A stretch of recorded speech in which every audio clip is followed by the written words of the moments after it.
Hello, good morning, everyone. Good afternoon, depending on what time of day it is for you. Hey, Steph. Hey everyone. This is Banner and Backbone. I'm Nick Perro, joined by my good friend and colleague Stephanie Wilson from Freedom Over Fascism, and we'll soon be joined by our friends Tara Devlin from Terror Buster and Political Voices Network, as well as Christopher Goldsmith from On Offense Find Out podcast and the creator of what we are doing here today, which is our anti fascist book club. Welcome, everyone.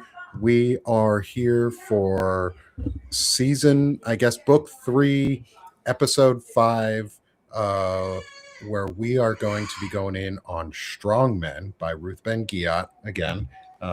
We are nearing the end of our Strongmen discussion. I'll show my book for anyone. Advertise the book off. Please go get your own copy of this book. Do not order it on Amazon. Order it on a thrift book or a secondhand store, or get it from your local libraries. Make sure they have their own copies. But welcome to the Anti-Fascist Book Club, y'all. I'm Nick Perro, joined by my friend Stephanie Wilson. Steph, how are you today? I am doing well, thank you. I thought that today's um, chapters were really quite timely because we get to talk about virility / masculinity and the grift, and it seemed like this this section was written exactly for these times when it it's um it's a pattern. It is. It is. It's a bad pattern, too. It's a terrible pattern. I've just found though that the things about making sure that the strongman has all the sexual victims that he needs at any given time, I found that Mm-hmm. to be Very really revealing. revealing and disgusting, um and just way too close to what's going on with the Epstein files and all the people that Trump has victimized over time. Yeah.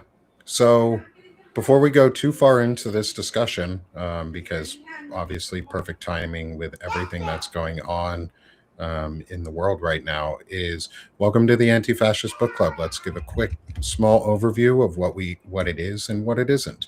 So first off, if you are able to scan that QR code in the top corner over there, in the top left-hand corner, that's for the Veterans Fighting Fascism Anti-Fascist Book Club guide.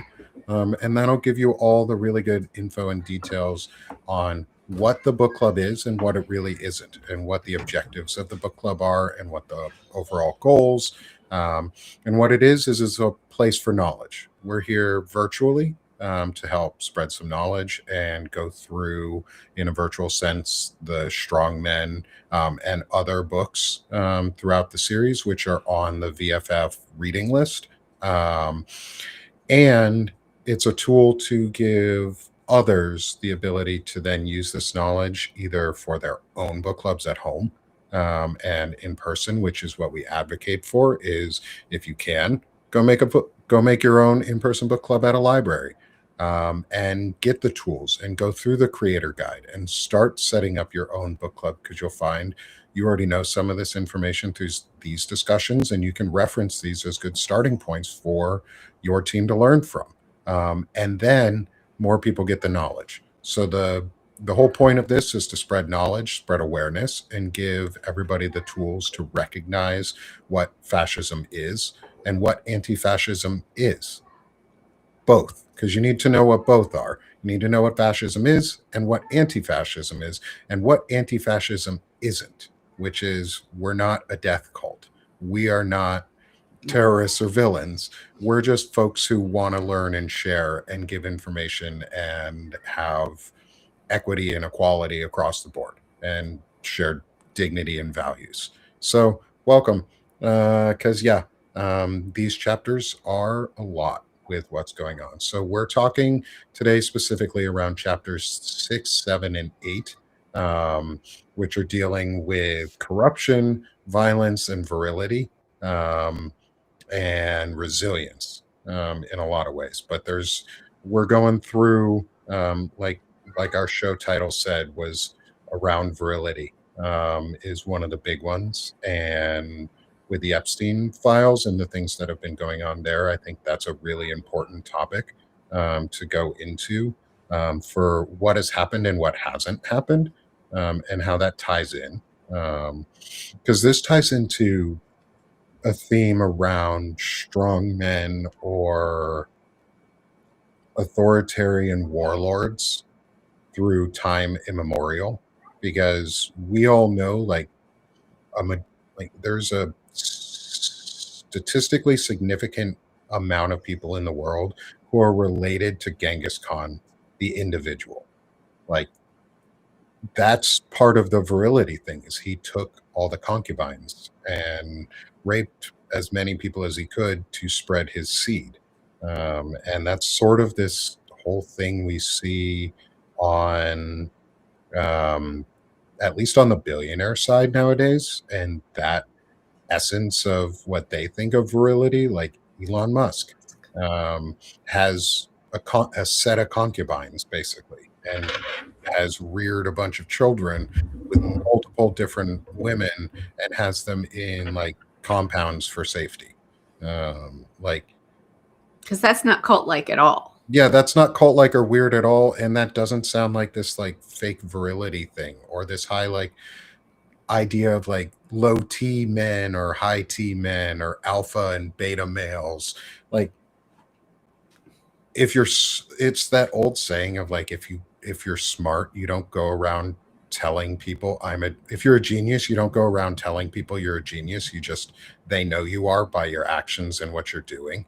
Um, Whereas like these folks go around saying, I'm alpha male, I'm high T, or you're low T, you're a beta cuck, or whatever bullshit they want to like spew to make you feel effeminate, because like their idea of anti-masculinity and anti-virility is men who are not violent and not overly aggressive. Well, it's so deeply misogynistic. Yeah. Uh, and at core, that's the basis for a lot of what's going on, as well as for a lot of the anti-LGBTQ plus stuff, is that this idea that women are lesser, that are weak, that are uh, more or less subhuman, except as breeders, um, is is prevalent. It's prevalent Yeah. right now, and Yeah. um, and I think that's why we see a lot of people wanting to take women's rights away, because, as who was it who said, your Nick Fuentes? I Oh, don't remember. Nick Your body, Fuentes my said, choice. yeah, yeah, Nick Fuentes said that, and he got pepper sprayed for it, and he got into trouble. Like, he under by the end of saying that phrase, he understood that his body was somebody else's choice at that point. So he didn't really learn, because he's still out there spewing the same nonsense, but he got a taste of what it feels like to have the words "your body, my choice" thrown right back at him, because his freedoms to move around without harassment or without verbal um, assault, and that it's okay to yell and scream at people as long as you're not like causing violence. So people could be outside Nick Fuentes' home with a bullhorn calling him an idiot and a Nazi and a beta male all the time. And he would lose the choice to his body and his autonomy in some ways. He sort of just found that out a little bit. And I'm okay with that, because your body is your choice, not my choice. Like, That's right. and that's the whole Yeah, that's the whole gambit for this patriarchy system that is Christofascism, is technofascism in a lot of ways. It's all built on these same cult mythologies that are just prevalent in the US in general. A country founded on cults. I don't think people Mhm. like to remember or talk about that. Like the Masons are a cult. The Freemasons is a cult. Well, the Pilgrims Yeah. were basically, I mean, they were a separatist cult that couldn't exist in England anymore because Hmm. they were kicked out because they were too, weird and, well, not weird, but they were like undermining whatever uh the British, uh I mean, the Anglican Church wanted it to be. So they, kind of got out of there, went to the Netherlands, came to the United States, and then, treated everybody else like subhuman. So Hmm. I, Yeah. I don't think I was watching, I don't remember what I was watching. We're talking about, oh, this morning, Ben Witt is the idea of foundational myths is, Yeah. or identity is a lot of times it's constructed. I mean, that's what I have studied, and there are always deeper truths that folks don't want to acknowledge because it goes against what they think that their identity is, Yeah. but that is always lurking everywhere because people are human. But And no, go ahead. Go ahead. uh, yeah, so the idea that, for example, uh, our I'm just going to go back to Davos right now. So Mark Carney comes out and says this whole whole rules-based international order is broken, it's ruptured, it's not a transition. And then Trump comes on and can't tell the difference between Greenland and Iceland, and um, can't remember that he's president, and all of those things.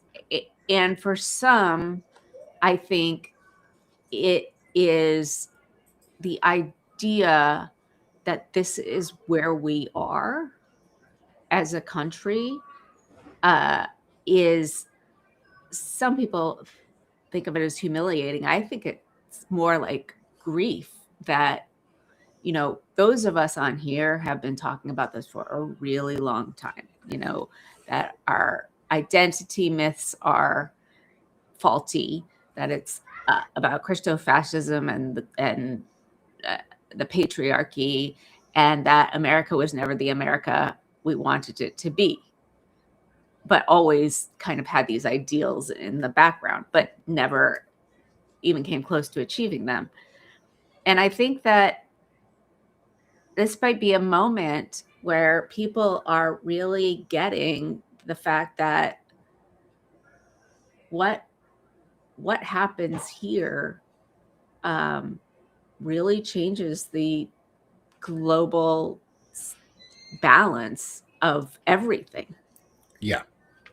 Yeah, it does. And I think you make a really key point on the identity and the founding myth and the mythologized start to our own country and what our founders are and who they are and how we have to uphold them, and like laud their every action without ever questioning any of their flaws. It's not bad to question flaws. Like I question my own flaws all the time. It's what helps me grow. It's what helps us move forward and progress. And that's on purpose. Those founding myths are like that on purpose, so that we don't, so that it certain things don't progress and certain things are inherent. And I think one of the things we do need to talk about is the virility myth of America. And Well, we have been doing this white virility myth, specifically since the Confederacy, when we had slave rape pens and slave like banking systems built around uh, the rape of slave women and making children, and how that transitioned from being black centric because it was a power dynamic of slave owner to slave to being what we see now in things like the Epstein files, where I think that's a continuation of the same style of system and network. Is it's just transition because it's the same ownership mentality, but it's built on this virility myth that the it is our or manifest destiny is what we wrote it down as, was And the we are Marlboro Man, yeah, inherently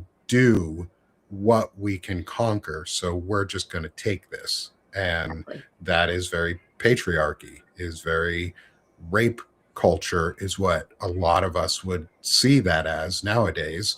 That's a modern um, I'll unmute Tara here. Hey. That's the modern like corollary to it, is rape culture. Um, is It's but I would entitlement. It's the it's entitlement, but I think we have to keep it on that mindset. Like I'm trying to tie things back in a way that's truly American, that will wake Americans up. Is this is what, like, what's going on door to door in Minnesota, what's going on with the Epstein trafficking and the rape of these children, is this is old Confederacy. This is the Confederacy. This is what influenced Nazism.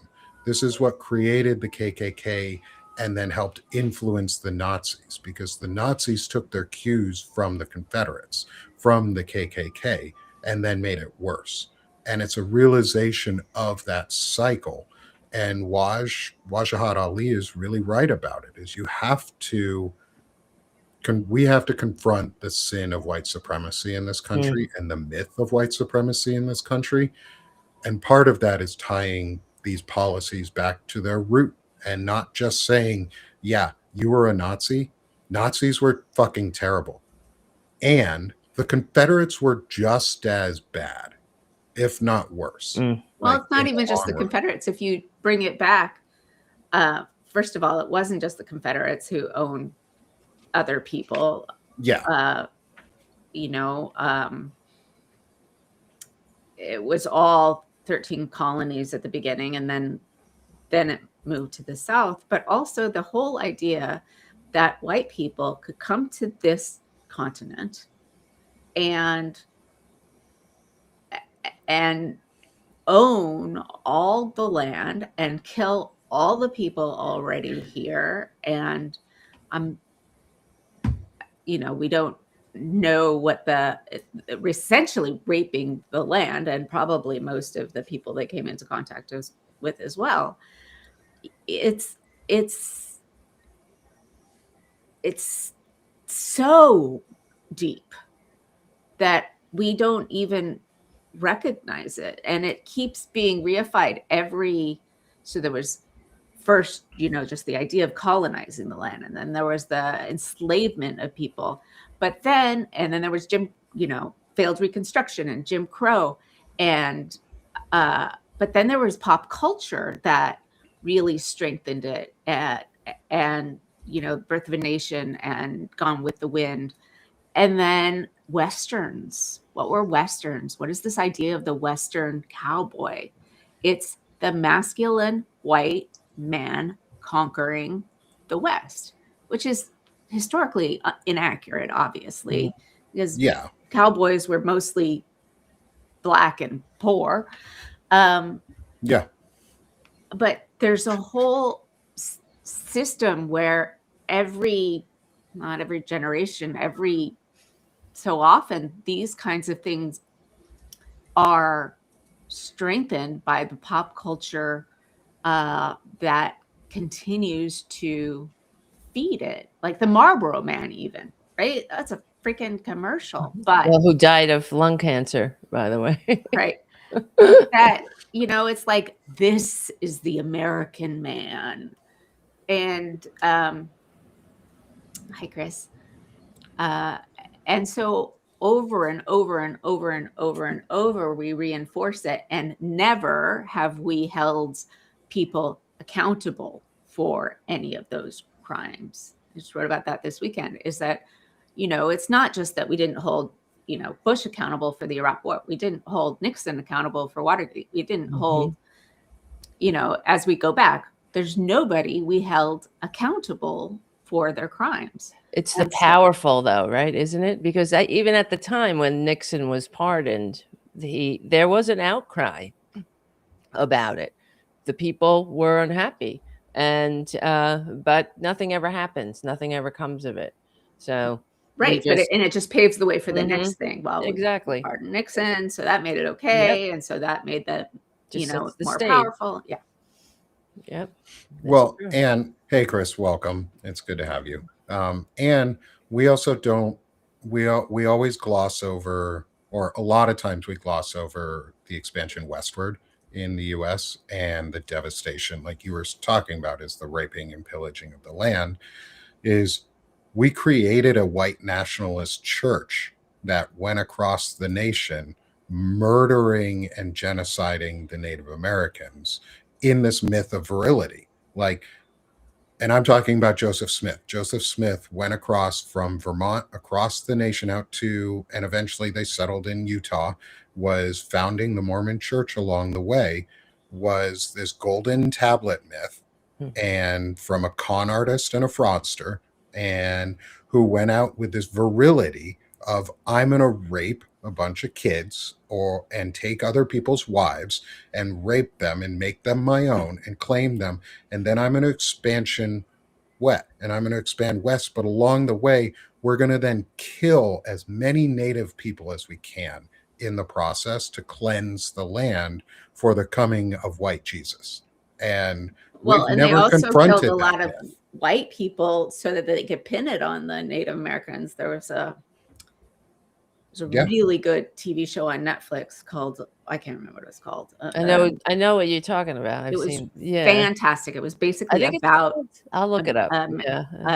Yeah, maybe someone can look it up. About the story of how, at that point, it wasn't Joseph Smith. It was the next guy, and where they did all these massacres so that they could pin it on the Native Americans, so that then they can go kill more Native Americans. But it wasn't just the Mormons, man. It was the U.S. Army. What were they going to do with all of those soldiers after the Civil War? They had to do something with them, and it's a problem after every war. Was, what do you do with the people who are soldiers, the veterans? We talk about that a lot, and throughout history, veterans have been extremely poorly treated. But like, you have this bulk of men who have been fighting. So what do? You need to like get them out of the population centers and fighting someone else, and conquering somewhere else. So I think that that's a big part of it as well. Right. It's called American Primeval. That's so good. Yeah, so good. Chris, thoughts on this as you come on in? Yeah. So I wish that I was here for the first 15 minutes. This is one of the chapters that I have all of my bookmarks in because I've written about it. I think that's why I did that. But yeah, I agree that Netflix series is really compelling, educational. I want to encourage folks to look into American Primeval. If you've got Netflix, I think you should be able to watch it anytime.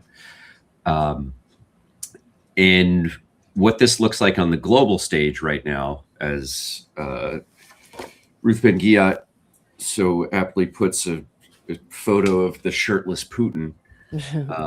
Our version of that is AI generated. Yes. Like, the masculinity of the Trump administration is now entirely mimetic. It doesn't have any connection to reality. Right. The masculine stereotypes that they're seeking to associate themselves with are mythical.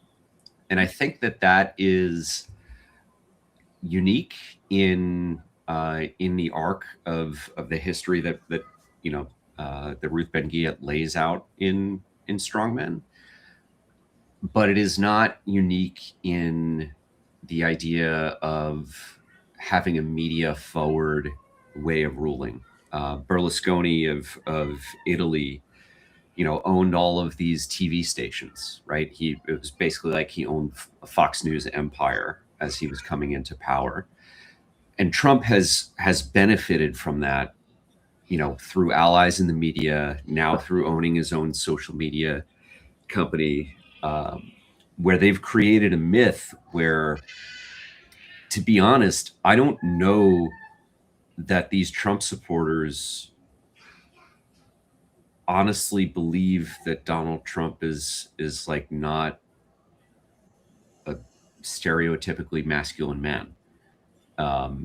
He proved his unwillingness to fight when he had the chance during the draft. He got his deferments.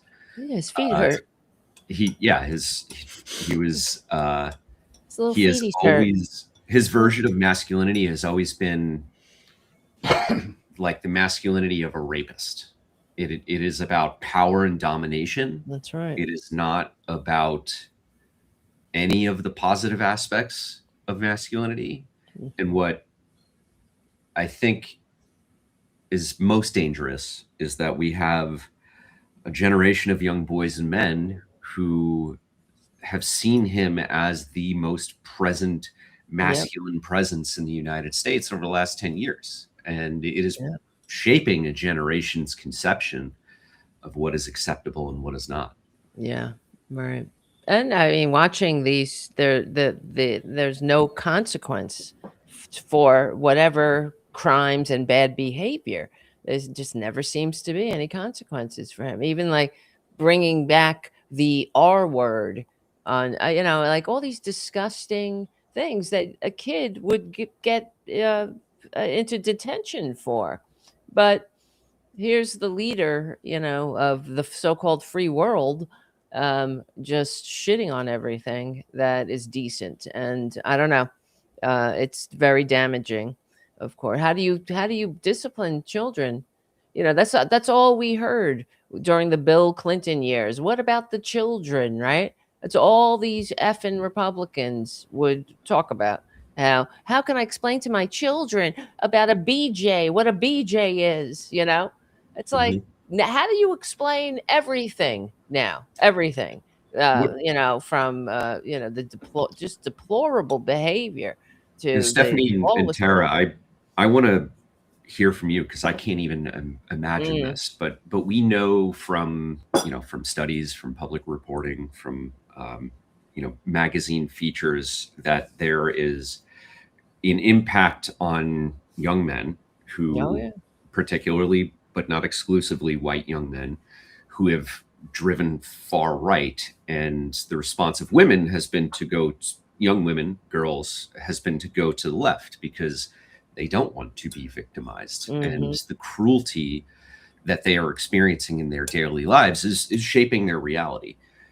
What do you to see happening in the future as this generation, whether it's Z or Alpha, ages? Like, do you see these young women and girls influencing the men who've gone far right, or like I would hope so. Where does this go? I just hope that the people's mothers, these men have mothers, and I don't think there could be anything more disappointing that to a mother who to see their son raised as and become a fascist. That would be the most disappointing, I think. But I'm not sure that they can control that. Yeah. I think there's going to be a massive bifurcation. So these boys, young men, get pulled into this internet rabbit hole, mostly through like bodybuilding and stuff like that. And then come out fascist on the other side. You've got girls who are both feeling like they need to be more empowered to fight that, but they're also falling victim to the Instagram, like the Instagramification of everything, where they are made to feel less than because they Mm. don't look Instagram like, you know, Yeah. the influencers. Mhm. There's a lot of studies about Right. anorexia and eating disorders around this. And um, I, I don't, I think there are probably lots and lots and lots of kids that get forgotten that are being taught well and right and are sensitive and are thoughtful. And the boys who go down the rabbit hole are, you know, we're focusing on them because they create a lot of evil and bad stuff. I'm hoping that it's the kids like, you know, my kid, my nieces, my nephews who are good, thoughtful, egalitarian, sensitive people that actually are the majority, and that will, Mhm. you know, stand up as long as their future isn't completely curtailed by what's Right. going on now, which is a big fear as well. So, Mhm. um, Mhm. Well, I think there has to we will have to see consequences for something to change, and this is what I hope, that the complete uh, incivility, the everything, the deplorable everything, the depravity of what we're watching. I think that I hope that people are hitting bottom with the cruelty, and it will come back to bite them in the ass. I mean, you just saw that. You talk about these toxic masculine assholes like Andrew Tate, Tristan Tate, Nick Fuentes. I'm sure you saw that video of them in the car or in the limo. They were going to some club and they were singing a song, Hitler N word or whatever. I don't know. It's a Kanye West song apparently, and they're doing the Zig Heil salute and all that. Like, and every single one of these assholes wouldn't fare well in a fascist state. You know, Tristan Tate and his and Andrew Tate are mixed race. So it's just so baffling to me how they think that they will escape the consequences when if fascism really comes knocking on their door too. They think that they're gonna somehow run. It's like like the Jewish group that supported the early supporters of Hitler. They didn't fare well either when it came down to it. So I mean, the Nazis would consider these people non-Aryans. They would, in the very least, end up in a camp. And they would have no power. But that's what's so insidious and disgusting about what we're witnessing too. It's the lack of historical any kind of historical knowledge too. It's like it's and their brand of fascism. It does seem that it is the in group and the out groups are only based on loyalty to the dear leader, and more than just and also race, of course, yeah, too. But skin color. yeah, but if you're one of them, they use them, if you're like a Nick Fuentes who's Mexican, right? And also probably gay and Well, I think a lot of them self-loathing. are gay and Oh yeah, oh yeah. Especially Andrew Tate. They're all, I mean, it's just like an overcompensating for all of it. But, I don't know. They think that, they're going to escape in the long run, but it's just complete toxic masculinity, and it's also just toxic to the culture. So I don't know if I just have to wonder how much longer we're going to take it. And it's tied too with these billionaires who are platforming it as well. So there's no gatekeepers anymore. There's no decency, and that's a whole other story that's tied into, of course, what we're talking about with the strong men, and that are who gives these people power. It's the power of concentrated wealth, and a lot of these uh, you know um, like Peter Thiel and Elon Musk, and Peter Thiel doesn't get as much of a spotlight or as much attention as I think he needs, of course, especially because he's somebody who says that he hates democracy. Democracy is no longer a viable, synonymous or compatible with freedom. These are his words. And he funded the vice president of the United States. So, and they're all a bunch. I mean, it's really, really a horrible time. So, yeah. I think to focus my question more is Mhm. what I'm wondering is, what do you think that these young women and girls who are aging into high school and aging into college, what do you see the arc of their lives being? It seems clear, and you've both said it, that these young girls and women are feeling it necessary to be more empowered. We have seen that the erasure of DEI at universities has disproportionately negatively affected young white men more than anyone, right?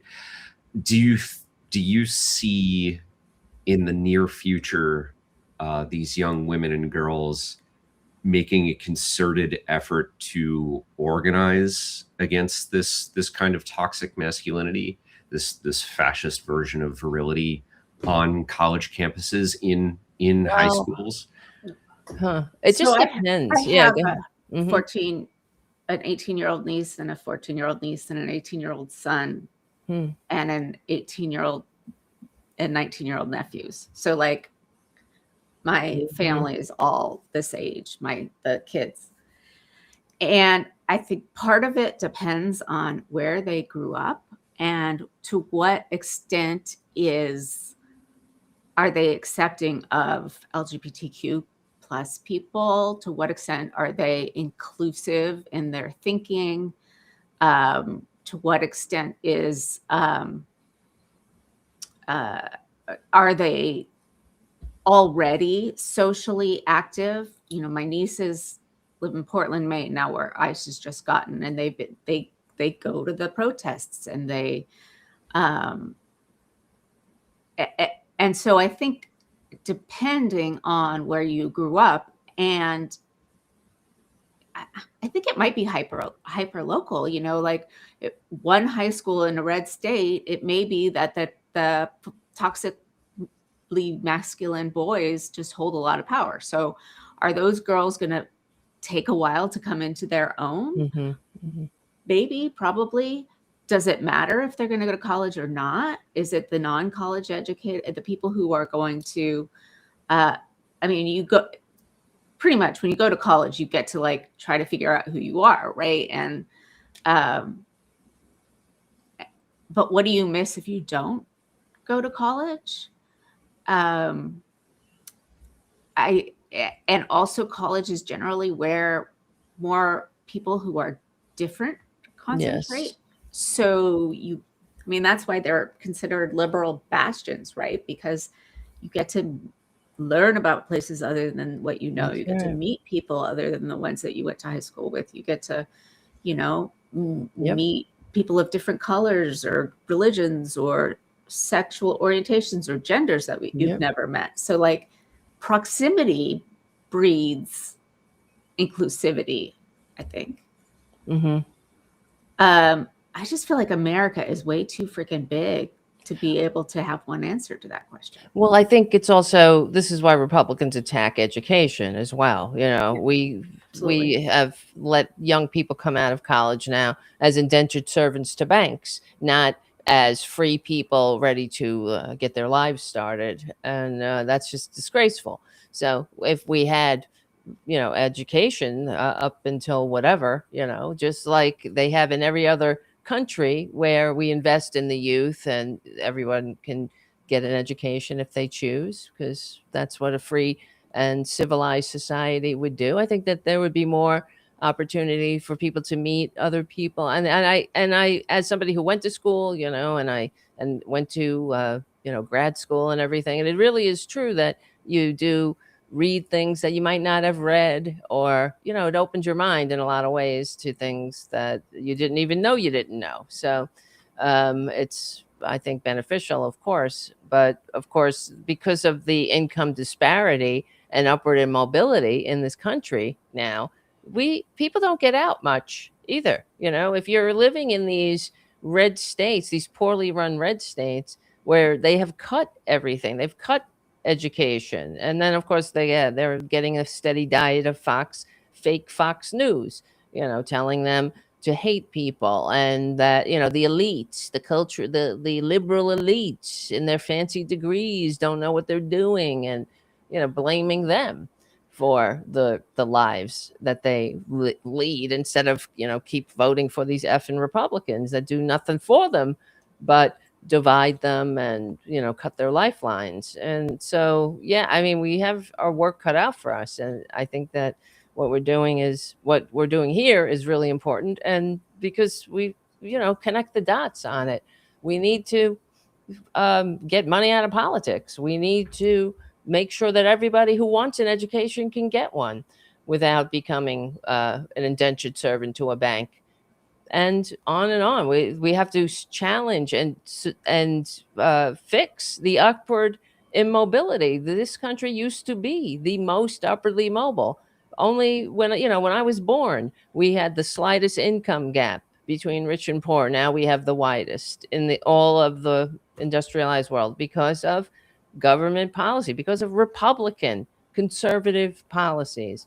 And So But I was just going to say, in some blue states, though, this is again the division, right? Like Massachusetts has free community college for anybody who wants it. Right. And at the same time, we have a gazillion, like I'm dealing with the whole private school. My kid got into the school of his dreams. We thought we would get a huge amount of financial aid. We got less, and now we're trying to navigate like, okay, now what do we do? Right. And I think that there's the stratum, I mean, I guess elite, where college is assumed, and and everything in childhood leads up to college. And whether they, go to a state school, I don't think it matters where you go to undergraduate. You get a degree, you get a degree. But there's a lot of people for whom that is not their trajectory. It's not the assumed trajectory. I have a friend even who grew up in Massachusetts who said her parents didn't want her to go to college because, I don't know, she's certainly smart enough. And what did they want her to do? They wanted her to get married and have babies. Oh, I see. Mm-hmm. So I think it's variable, So right. How do we this is, I guess, a broad question for all of us. Is I know Chris and myself both have a lot of masculinity discussions. One of our main focuses is the Find Out podcast is a masculinity show. Like they are discussing what it and showing what it looks like to be intelligently masculine when they come on their shows, whether that's the focus of their series or not. I do my own intelligent masculinity series specifically around that, so that it's like it is a highlight and focus. How do we see ourselves using like this tool that we have as Substack, plus all the other like channels that we're all building on Facebook, on YouTube, on TikTok, on Twitter, or not Twitter, on Twitch, on other platforms that are not Nazi platforms? Because I don't subscribe to using X. I don't. No, it's a cesspool. At this point, you can't use X. Like it's a cesspool. They don't even let me in anymore. I can't even get a lurking account. No, like, what? How do we? Is this the point where we can use? Because we've talked about things like colleges a lot. Like that's one of the main focuses is how do we influence folks on college? I know college campuses now have a lot of folks like the Heritage Foundation doing their talks and their clubs. How do we get groups like Centered America to get the ability, because they're a nationally recognized 501c4 organization that's pro dignity, pro values, and is able to break, and they're young. Like the two young men who founded that are in college themselves. Sherrod's 19. Like Wow. he's the prime example of what a true intelligent young man could look like. Is that the way forward, is using and expanding on our friends like that to be able to do college clubs, to be able to do high school leadership training courses, to be able to open up new spaces for boys, specifically at first, but are inclusive for others to be a part of, but are geared towards boys so that they know that they're also important. Because part of it was, I think, and I'm not saying this to be, I might, this might be a divisive comment, is we swung really far on the pendulum towards advocating for girls, that we intentionally left boys out.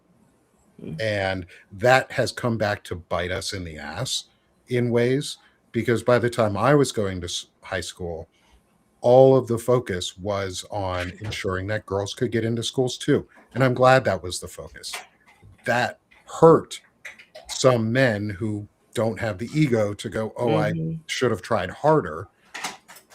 But then it led to what we now see as this full incel culture. It grew into the incel culture of this one slight is now my whole personality.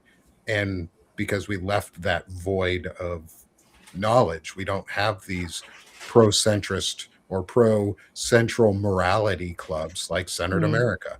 Could be a central morality club for kids to give their information, like feel and learn and be accepted without the stigma of the past of like, we're not trying to isolate one gender anymore. Like we saw that bifurcating our approach of we have to do separate approaches or parallel tracks for boys and girls. Why don't we just do one?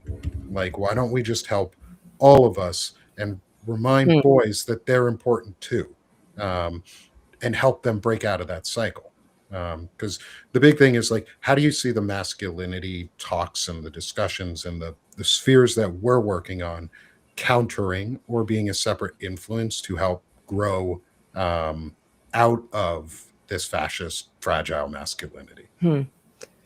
Well, I mean, I think that it's just that, you know, girls had been left behind for so long. It was a measure. Anytime we try to catch up, then the Republicans, the conservatives turn like genuine concern about that into a culture war script that, you know, now we see it, of course, with woke and DEI and everything there, where they're actually out there soliciting for white men who they have been discriminated against, that they're going to take Department of Justice cases.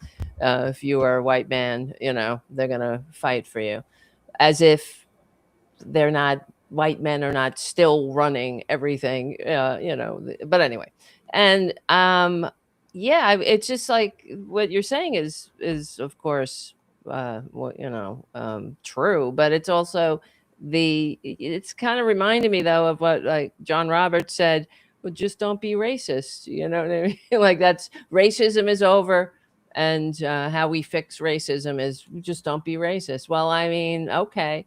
It started with Reagan and the colorblind society.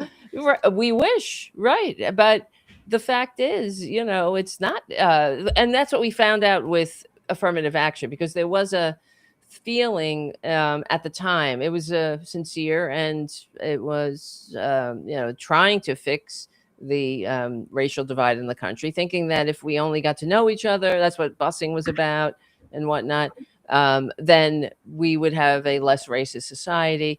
But then what we learned from that was that it was more than just getting to know each other. It was the laws that were already in place. There are laws against people of color in this country, and they have to be addressed as well. So like the GI Bill had carve outs that didn't, like my father and my uncles could go buy a house and go to college, but that wasn't available to soldiers who happen to have darker pigment, which is disgusting. They could get into public housing, but they couldn't buy their own homes. It's disgusting, right? And that's really why we have education funded by property taxes, which is another racist policy. That's a throwback too to keeping people in their place. We should just have education policies that fund. There should be no good schools or bad schools. There should be great. Everything should be great school, right? Shouldn't depend on where you live, what neighborhood you live in. But that's how we divide. So I don't know. I mean, this is a very big problem on top of all the other problems. But it's, as you see, that I don't see anything wrong with like trying to help people, of course, whereas the conservatives stand in the way all the time because they want us at each other's throats. So I think that the problem really has to be, I mean, we would have all these things if we got money out of politics and we also, elected people who believed in democracy and believed in making a more perfect union. You know what I mean? Like FDR said, try something. If it doesn't work, try something else, but that's, paraphrasing, but at least you're trying, you're trying to move forward with a goal. Whereas I think that, we have a whole bunch of people in this country in the Republican Party that are deliberately holding us back and dragging us backwards. So anyway, Chris, I'm thoughts talking on too that? much.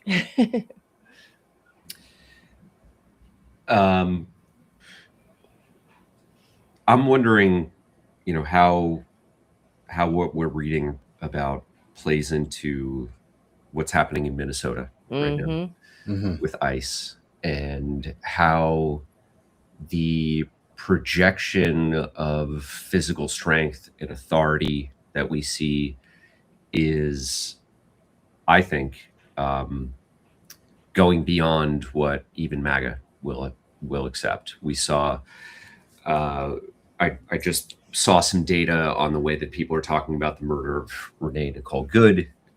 Even on the Republican side, it seems to be breaking through that like this was an uncalled for murder. The arrest yesterday, I think it was yesterday, of the 5-year-old. Oh God. Wearing like a hat with ears on it, right? Like shows that this is a baby. These types of images where Stephen Miller and Trump wanted to project strength have gone too far. And do you guys think that I am projecting my own beliefs here when I'm saying that even for MAGA it's gone too far, or do you think that it is resonating with that side? I think for some it is. Yeah, some. I think for some it is. And I think that the Minnesota people, who are, by the way, striking today, have been really smart and well organized about how they defend against ICE. They're throwing water balloons. They're like they're using the ridicule part of refuse, whatever it is, refuse something, ridicule. Don't. Okay. And so I think that is also getting through, that these ICE people are throwing chemical weapons at unarmed people who are throwing water balloons. But there's still so much of a bifurcation in the information, not economy, but in what information people get. I have a cousin in Tennessee, and I was on her Facebook page, and there were some of her friends who are like, oh, well, they're just arresting all the very big criminals and they haven't done anything wrong and they haven't murdered anybody, and they've, blah, blah, blah. And other people are like, what the fuck are you talking about? Like open your eyes and see. And I think even in a place like Tennessee, that's good. It's not all one way or the other. Right. So, Chris, I want your thoughts a little bit on this, building on this, because was the conversation around Don Lemon for a little while. And him possibly being indicted, them going after him, using him as an example, which wouldn't surprise me if they tried to. I hope Because they do it. the, Really, the do it. administration hates Don Lemon, and he's a black dude. He's And he's gay. gay. He's a black And he's dude, gay. Yeah. and he won't shut up. And he's doing all the right things. So, what are your thoughts on like that and this like brutality that they're trying to push as policy, and like what Stephanie and Tara were saying about that, how organized it is on their response. Like, how do you see that unfolding possibly in other places around the country, to expand this peaceful resistance? Yeah, so it feels to me, I know this is not true, but it feels to me like the Trump administration went to Task Force Butler's website and looked at the way that we have been recommending prosecuting hate groups and using the KKK Act, which is rarely used, but is a legitimate tool. The Pam Bondi's memo that followed the executive order that named Antifa as a terrorist group, that was followed by National Security Presidential Memorandum 7 that like gave a little more teeth to the executive order. All of these things on a continuum down to like the specific U.S. codes, the laws, the federal laws that are named, are things that I have been writing about for now 5 years on like, this is how you prosecute hate groups. And those are the things that are getting levied against Don Lemon.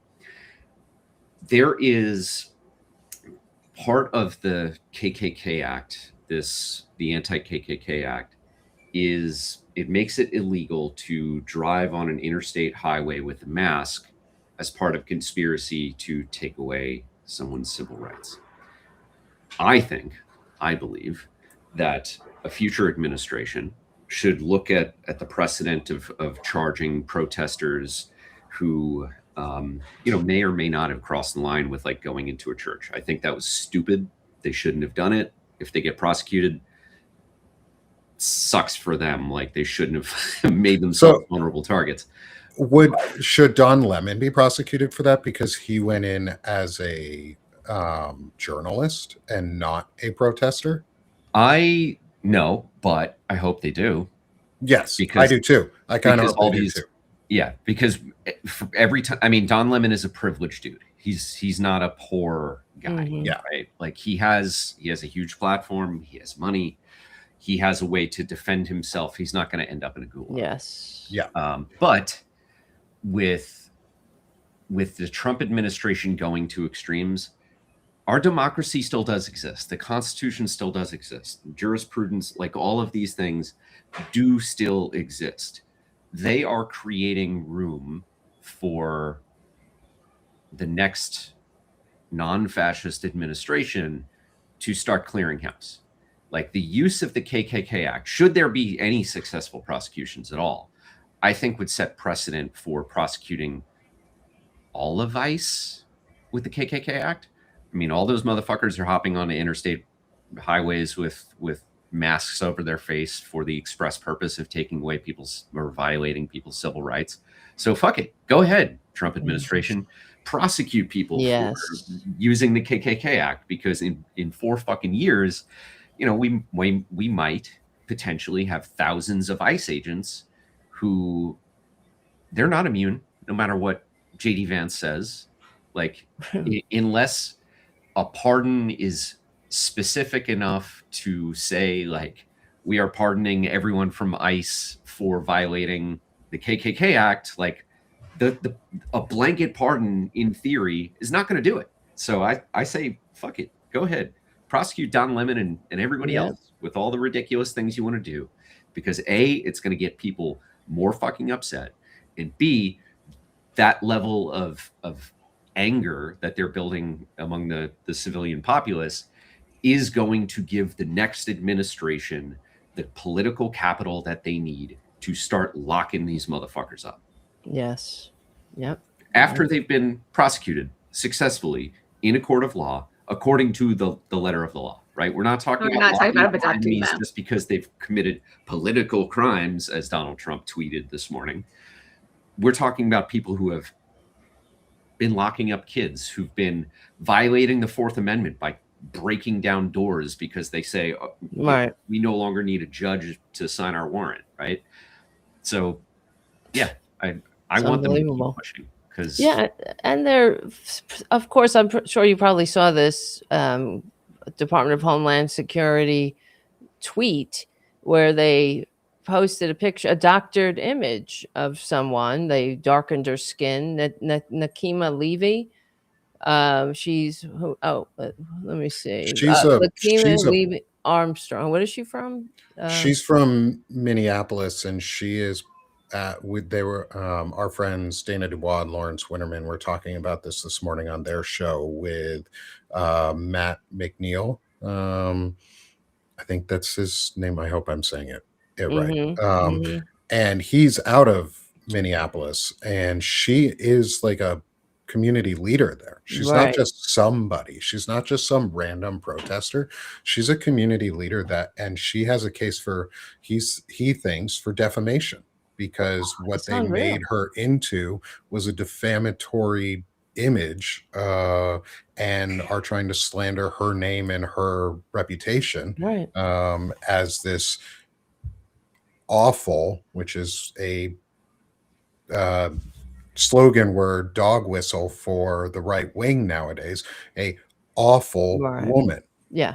Oh, yeah. And that's what she is in their minds, and it's Yeah. defamatory. And I think that's a really good point, is we need to talk, we can prosecute in real time. I keep bringing this up to folks, is fucking prosecute these people in real time for state level crimes too, and stop waiting, Right. because That's you don't true. have to have a Nuremberg. You can just continuously prosecute them, because at some point they'll stop.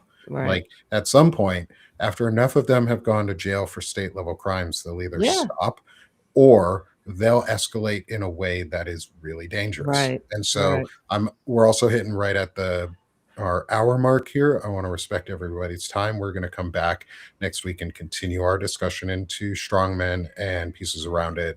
And today was a lot about the virility side and these mythos around this, which has led to violence. And so I want to give everybody a chance here now to close out the show and sell yourself a little bit, where people can find you, how they can support your work. We'll start with Chris here for On Offense. And obviously Chris is also a ton of other things, but he is the founder of the Veterans Fighting Fascism and Task Force Butler, and the creator of the Anti-Fascist Book Club tool. And I'm really thankful that Chris is joining us all the time and has become a friend through this, because I've learned a ton. And make sure to follow Chris and support his work. So Chris, please sell yourself and how folks can support you. Thanks. And just because sarcasm doesn't always go through with the comments, I can't tell if people are joking or not. So let me just say for the record, I am not someone who stormed the church. I don't storm things. That is, I do this, computers and shit, right? Storm your mind. So just so everyone knows, I'm not someone storming who does, the castle. Yeah, I'm not storming anything, though. I do look like a lot of people who do storm things. So On Offense is my Substack. It is now also my podcast. It was born January 20th of last year, so we just passed the 1 year anniversary. And I want to thank folks who've been following, who've been supporting, sharing, especially paid subscribers. You are allowing me to do this stuff full time. I am still running my nonprofits, Task Force Butler Institute and Veterans Fighting Fascism. If you want to learn how to gather intelligence on hate groups or ICE, because they act and look the same nowadays, go to taskforcebutler.org, look for our community response guide and our street teams guide. That's for the entry level and the intermediate level street activists. You don't need any experience to do this. Just you can print out a couple copies. The PDF is available on our website for free. If you want to start your own anti-fascist book club, I want to encourage you to try and do in-person stuff. You go to veteransfightingfascism.org. Basically, the whole website is dedicated to teaching people how to create an anti-fascist book club. All of the guides that you need to get started are available for free on that website. I want to thank everybody for tuning in week after week. This is a lot of fun. It's a good way to end each week. And I'll kick it over back to my colleagues here. Thanks, Chris. I Thank you, appreciate Chris. it a lot, brother. Glad you join us. And it's fun to have these discussions, like you said, close out the week, even though some of the shit is pretty heavy that we talk about. Tara, how about yourself, Yeah. my friend? For Tara Buster, I don't God. have the Political Voices Network, but That's Tara's fine. part of Political Yeah. Voices Network. Her Tara Buster, unapologetically progressive, liberal media, That's right. and a bit of a rabble rouser. So Tara, sell yourself, Yeah. my friend. Well, come and if you can. Well, I know you can. Subscribe to my Substack, please. That will help keep the liberal media going and growing, as I always say. And you know, there you go. I have a show on Tuesdays and on Friday nights. So and tonight we'll have a show, and we will have guests sometimes. So tonight there's no guests. So, but we have a lot to talk about. And Jim is in the chat, I can see. So thank you, Jim and Susie, for being moderators. So I hope to see you later on this evening. And thank you. Thanks, Tara. Appreciate it. Good to have you with us all the Thank time. you. And next, my good friend Steph Wilson with Freedom Over Fascism. Dr. Wilson, how can people find you and support your work, my friend? Thank you, guys. So I am at freedomoverfascism.us. And aside from my work with Nick on Mondays and Fridays on Chronic Illness and Anti-Fascist Book Club, I have a show on Tuesdays and Wednesdays at 1, talking to people that can help us understand the context of what we're doing. So last week, I talked to William Finnegan, who is a geopolitical risk specialist, and he worked in the high levels in the Pentagon, and so that was a really great discussion about stability and risk, and where the United States is in the global pecking order. And on Tuesday, I'm going to have a woman, an Iranian woman. Her name is Rana Amanpour, like Christine Amanpour, but I don't think they're related, to talk about what's going on in Iran on the ground. So if you could come check out what I've done, if you would become a subscriber, that would be great. A paid subscriber is even better, so I can keep doing this. And also stay warm and dry and safe this weekend when it's going to wallop a lot of the country. Yeah. So and stay safe, everyone. Exactly. Yeah. Exactly. Thanks, Steph. And we're also starting to simulcast Freedom Over Fascism on Banner and Backbone and Sick of This Shit publications to help spread Steph's reach. That's part of what I like doing. So come support me at Sick of This Shit publications. That's my home for masculinity and chronic illness and community building. I'll keep that one short. Thanks for everyone who's supporting me over there. We've seen some really incredible growth and appreciate all the help continuing to build that system and community. But support Banner and Backbone. That's really where we're starting to build out a ton of tooling for the community. We have a new calendar system that's going to be coming out for centralized show locations, so people can find all of the great shows and contributors across various networks and affiliations and publications in a non-Substack location that you can subscribe to, and you can keep updated, and you can find what's new and what's available for all our creators for deconflicting, because there's a million voices for a million problems, and we want to help organize that. So keep an eye out for some cool updates for Broad Banner. That way, if you actually accidentally try and type in broadcast and you start doing Broad Banner, you might find us. It's going to be our global calendar system. Help us support building tools like that, and adding the folks to be able to increase the visibility for all our publications. So thanks everyone for being here with us.